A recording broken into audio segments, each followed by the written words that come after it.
All right, the investment committee ready to answer your questions. And let's begin with Josh. Brooke in Florida writes, Josh, I purchased some Gap shares last week and was thinking about adding to my position. Would you buy, sell, or hold? We did a story yesterday on Power Lunch, Josh.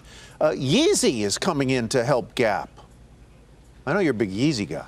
So the note that I'm looking at basically puts Kanye's value to Gap at about $3.8 billion. That's $1 billion in revenue, and they look at the gross margin contribution, et cetera. So that would put the stock $10 higher than where it is today, into the mid-40s. That's reasonable. We don't know how damaged this guy's brand is post Kardashian split up, post going to the White House and building a model plane for Trump. Like, we don't know if he still has the same brand power as maybe he did 2 years ago. This will be how we find out. So that's the bet that you'd have to make here. All right, let's move on to Jenny. Gary in Ohio writes, most of the travel stocks like Delta Air, Marriott, Southwest, they've been drifting lower over the past 3 months. When will these break out to the upside again? Exactly when? To the minute, Jenny, please.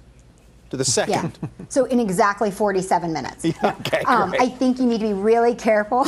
You need to be really careful with lumping those together. You've got Marriott that over the past couple years has increased rooms by 10%, slashed costs over last year, integrated Starwood, by the way, kept its debt flat.